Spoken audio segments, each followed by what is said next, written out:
Nós estamos conversando sobre o cavaleiro preso na armadura. Já descobrimos algumas características desse cavaleiro e hoje nós vamos aprofundar um pouquinho sobre a base familiar do cavaleiro. O cavaleiro tinha uma esposa fiel e um tanto tolerante, chamada Juliette, que escrevia lindas poesias, dizia coisas sábias e tinha predileção por vinhos. Também tinha um filho jovem de cabelo dourado, chamado Christopher.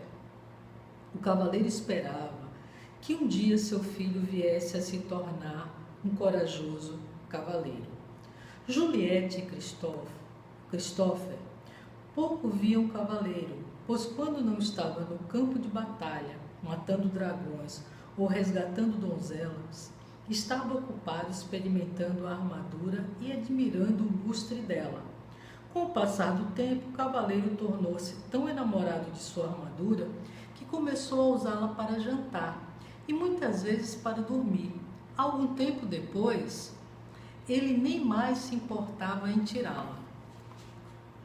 Pouco a pouco, sua família se esqueceu de sua aparência sem a armadura. O que é muito interessante é que, mesmo acompanhado de uma pessoa dócil, fiel, ou seja, que tinha fidelidade, que acreditava nele, uma pessoa que dizia coisas sábias, isso não fazia com que o cavaleiro se tornasse igual, ou que deixasse com que o cavaleiro evitasse a expectação com relação ao futuro do filho. E a gente sabe que quando nós queremos algo para outra pessoa, a consequência é o sofrimento. Para outra pessoa, que tende a nos agradar, principalmente nesse patamar de autoridade de pai para filho, ou quando a pessoa não tem nenhuma relação afetiva conosco, ela não vai nem tentar nos agradar. Mas nós queremos, a todo tempo, conduzir a vida. Queremos que as pessoas sejam do jeito que a gente quer, queremos que as pessoas façam da forma que a gente gostaria que acontecesse. Não sei se isso acontece com você, não sei se você tem tendência de esperar que as coisas aconteçam da sua forma, não sei se você controla ou tem a ilusão de controlar a vida, mas o cavaleiro tinha. E aí também ele traz uma outra questão.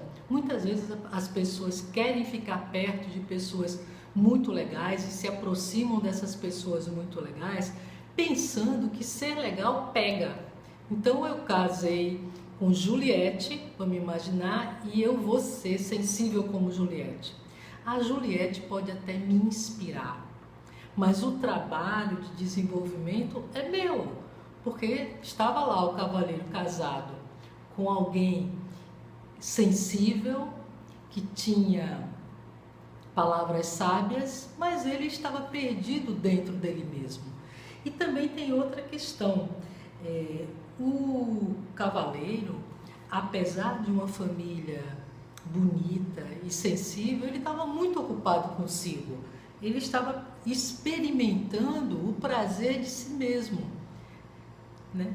Um egóico, um narcísico, né? E isso fez com que houvesse uma consequência. Essa família começou a esquecer do cavaleiro. E o que é o esquecimento? Eu não sei se você já foi esquecido. Eu também não sei se você já esqueceu. Mas quando esquecemos, ou quando somos esquecidos, é porque deixamos de ser importantes. Nos omitimos o outro da nossa vida, ou somos omitidos da vida de alguém. E o cavaleiro já estava nesse processo de descuido. Às vezes, Christopher perguntava à sua mãe como era seu pai. Então Juliette levava o menino até a lareira e apontava para um retrato do cavaleiro acima dela. "Olha o seu pai", ela suspirava. Uma tarde, enquanto contemplava o retrato, Christopher disse à sua mãe: "Queria poder ver o papai em pessoa." Você não pode ter tudo, exclamou Juliette. Sua impaciência aumentava por ter apenas uma foto para lembrar o rosto de seu marido.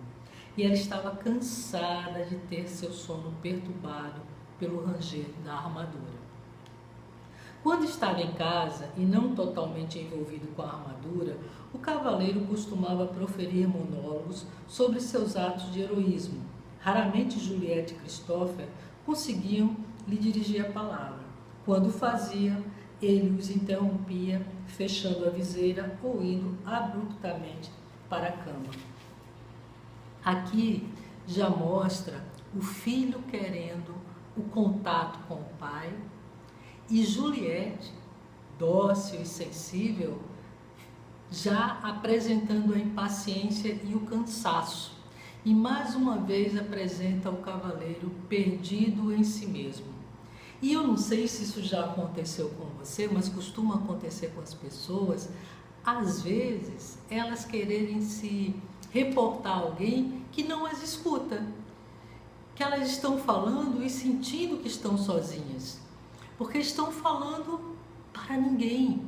E aqui o cavaleiro deixa muito presente, é muito forte isso, que quando não ouvia o que ele queria, ele fechava a viseira e ia para o quarto, ia para a cama.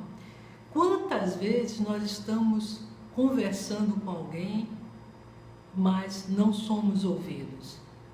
Ou quantas vezes alguém conversa conosco e nós também não ouvimos? Será que isso acontece na sua história, no seu dia a dia?